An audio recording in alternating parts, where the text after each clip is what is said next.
Hi everyone! If you follow along on my Instagram, you know that for the past several months or so, every Sunday I post a weekly affirmation for the week ahead. So I thought this week I would try something different.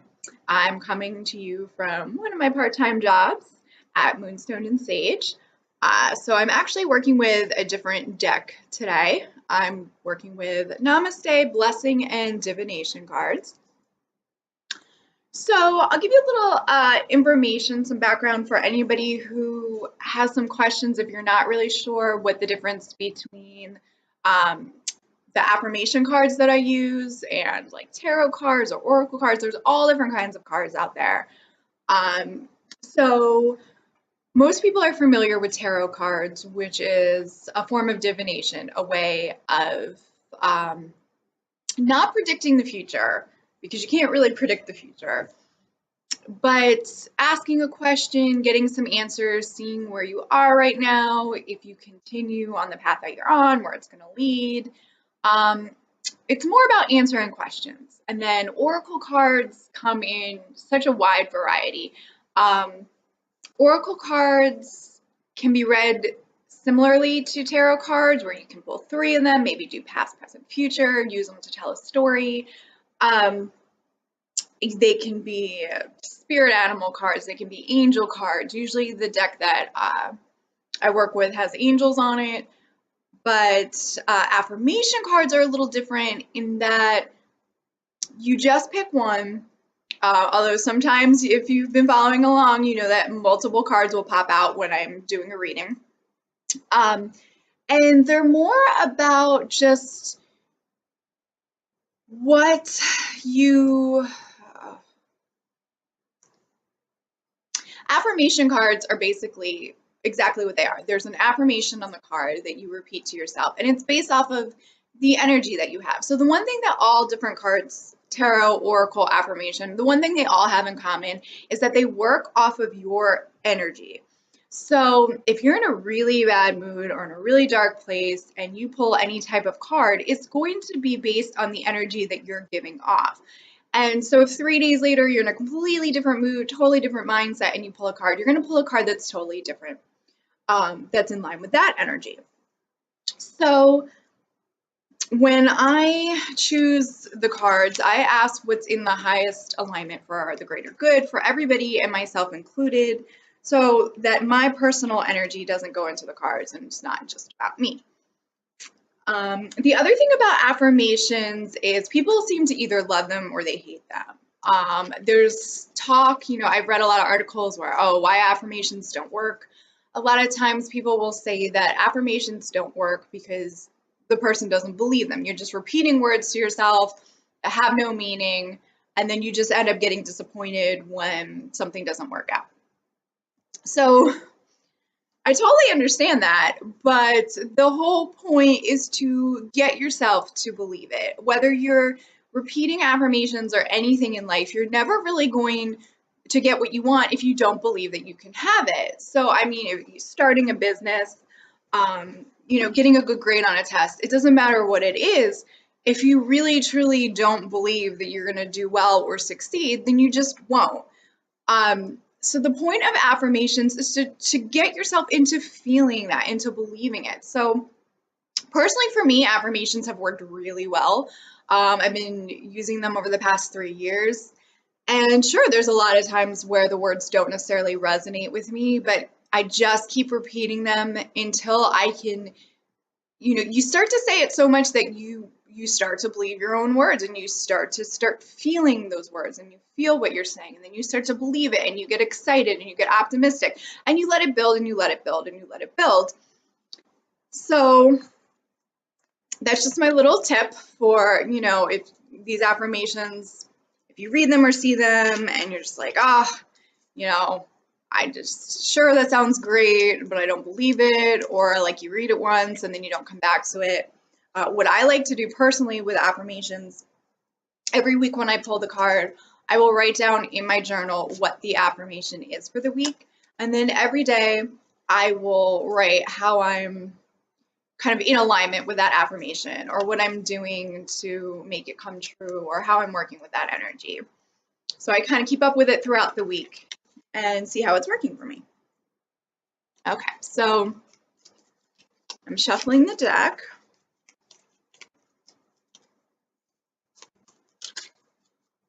So then I just ask, I sit quietly, and I ask to pull the card or find the card that has a message for all who are going to see this, including myself. What is the message that we as a collective need to know this week? What do we need to believe? What do we need to affirm in our lives? What is going to be the most beneficial to us? I usually shuffle either till something pops out, like it just did. Usually when I shuffle, you get a sense, like the cards start to get stuck, it's harder to shuffle them. That's kind of when you know it's time. You just go with your intuition. So I'm going to go with a card that popped out, that fell on the floor. All right. It's a pretty tree. So we have the blessing of questioning. Examine and identify any belief that stems from an irrational fear. Ask yourself, do I still need this? If the answer is no, then replace it with a trusting, more loving belief.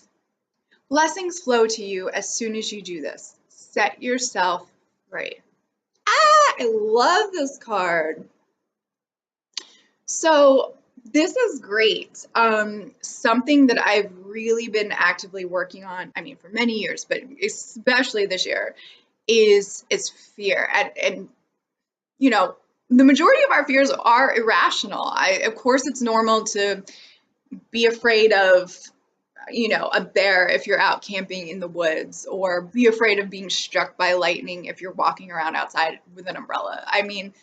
There are fears that make perfect sense, that keep us safe and protect us. But throughout our day-to-day, we have a lot of fears that live inside of us that really are not serving us, are not protecting us, and are holding us back. My biggest fear, my biggest issues that I've really been focusing on and working on are around money. Just having these fears that it's always going to run out, or there's never going to be enough, or I can't keep money long enough in my bank account. As soon as I get it, it's gone again. All these fears that are keeping me from being financially successful the way I want to be. So, actually, I've been working on lately, kind of a way to explain it to children and turning it into a children's book, that when you feel the fear inside of you, to identify, is it a helpful fear or is it a non-helpful fear? And even the non-helpful fears, even when we're experiencing fear around something irrational, like, oh my God, I'm not going to pass this test, or I'm not going to be able to pay my car insurance on time this year or this month. Those fears are there for a reason. So it's good to sit with them first and say, hey, is this fear trying to tell me something? What does this fear want me to know? What does it want me to learn? What does it want me to see about myself? So a lot of times now, what I do when fears pop up around things, I see where I start to work with where they're stemming from. I try to get to the root of it. So if it comes to a fear around money, why do I have these fears around money? Is it something that happened to me from my past? Is it what I learned from my family and people around me? What is causing me to have these fears?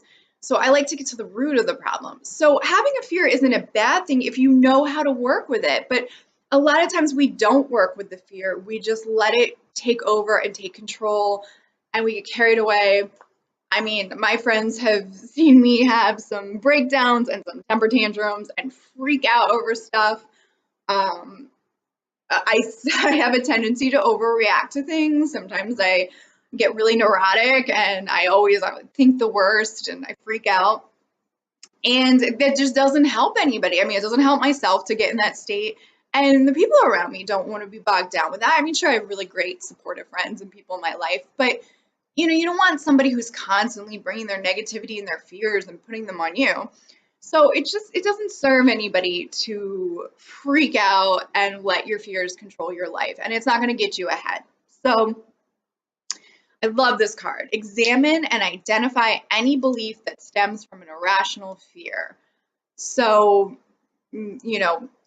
most of our beliefs and the way we live do stem from irrational fears. It's just things that we've been taught since we were small children, things that we see in society, what our peers say we shouldn't be doing. I mean, consumerism is out of control, feeling like, oh my God, well, I have to have this, I have to have that, or I'm a certain age and I should be here. And all these ridiculous pressures that we put on ourselves that we got to get to the basis of it. You got to learn, where is it coming from, and is it serving you, and is it in your highest good? Do you need to be a victim to these fears? So ask yourself, do I still need this? Is this fear helping me in some way? Probably not. Or it's helping you to get to the root of the problem so you can heal it and fix it. So if you don't still need this, replace it with a trusting, more loving belief.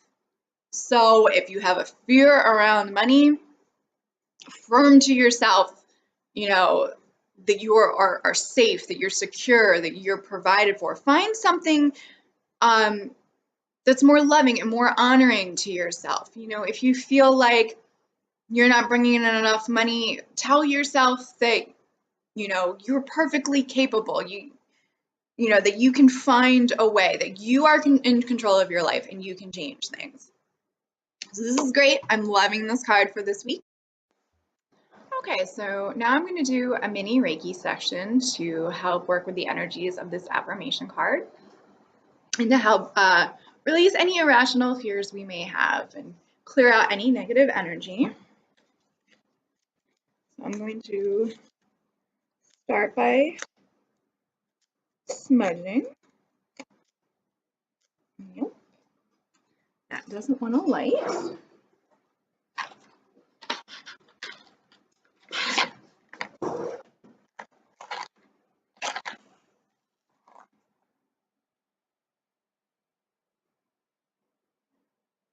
So I'm just using some sage,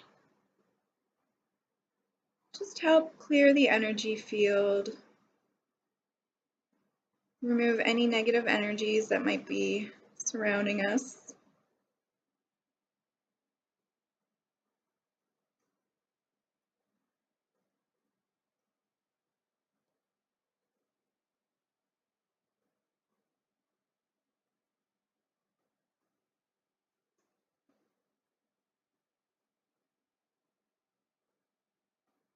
Just clear the space.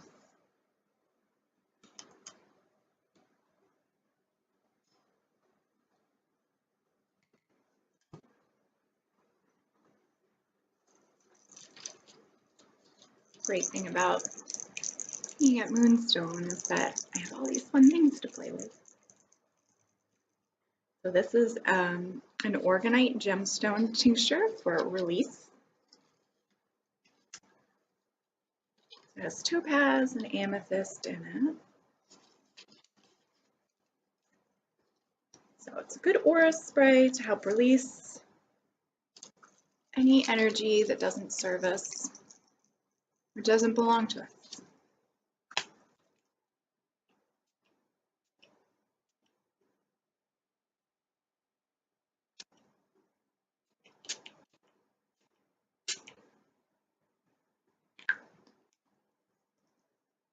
And of course, being here means lots of fun crystals to play with. So I picked a few to help us work with the energies of releasing our fears. So this one right here is lepidolite. Lepidolite contains lithium, which is something they like to prescribe to people who are diagnosed as bipolar, which I was once diagnosed as, and I'm doing fine without any drugs. So healing comes from the inside. But anyways, so lepidolite is really soothing to the emotional body. It can help condense your fear. It's good for clearing any electromagnetic pollution that's around you. Helps you with analytical processes and decision making and filtering out any distractions so you can focus on what you want to work on and heal. I also have some obsidian pieces. I don't know if you can see, the stone looks black, but in the light there's really cool rainbow reflection. So this is a rainbow obsidian. And I also have some snowflake obsidian, and obsidian is really grounding. Helps connect us to the earth. It helps dissolve shocks, fear, blocks, traumas. It can bring hidden information to light, calming and soothing. It helps release emotional blockages, teaches us how to surrender in meditation, shows us the gift in experiences.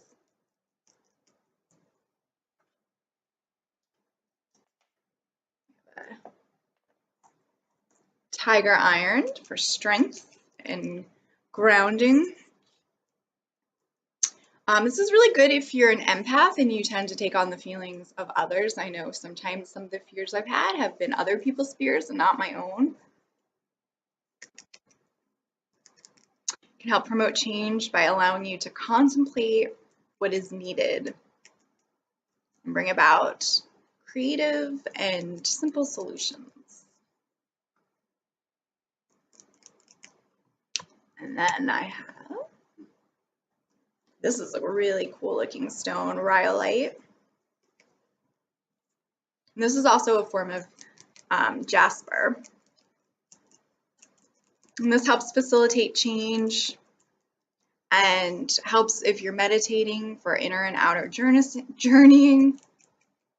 Helps you to process your past and integrate it with the present. And it's good for staying anchored in the present. A lot of fear is based on being future thinking, anxiety, worrying about what's going to happen, and not being fully present in the moment.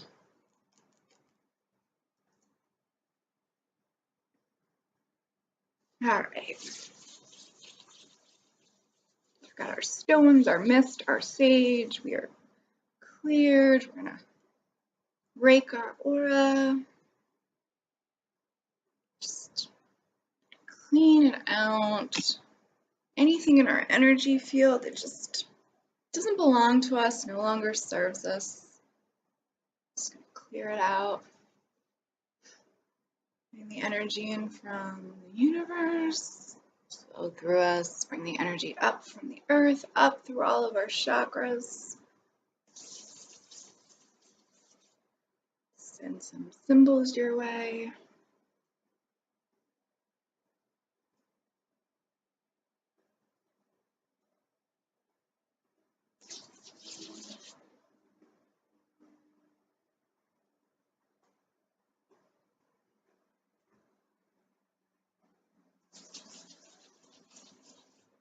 All right. So I just asked to send universal energy through me out to you. Just ask for whatever's for the best, for our highest and greatest good. I ask that we have the intention to release any fears that no longer serve us, anything that's blocking us from being who we are truly meant to be and living in our highest purpose. Just ask to help dispel any fears, any negative energy, to help release it, help us get in tune with ourselves, help us see what it is, where these fears are stemming from, what the root of the problem is, how we can address these fears and sit with them, find out what they're trying to communicate with us. I ask that we have the ability to hear what our fears want to communicate and then be able to sit and work with them. We can see what they're trying to teach us and that we can learn from our fears.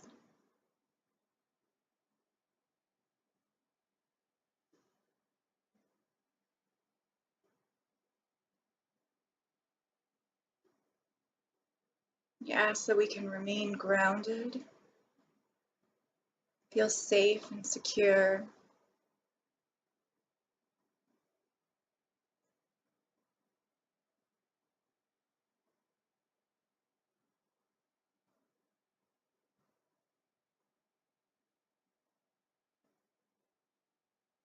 Just pull out anything that isn't serving us and no longer belongs to us. Just pull it out. Release it. Let it go. And picture all your fears as balloons. Stick them inside of balloons and then release them and let them go. But biodegradable balloons. Balloons that aren't going to fall back to earth and choke an animal. Just visualize everything being released, floating away, just drifting off.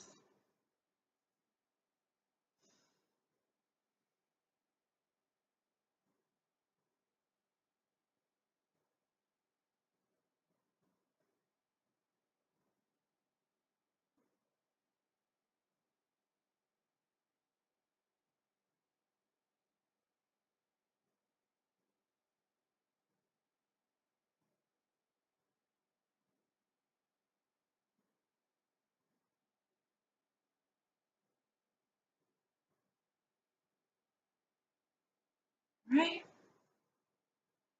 Close out this Reiki session. I ask to replace any fears or any negative energies that were released and replace them with love and trusting energy. So it is. All right, thank you for joining me this week, and I'll see you next week.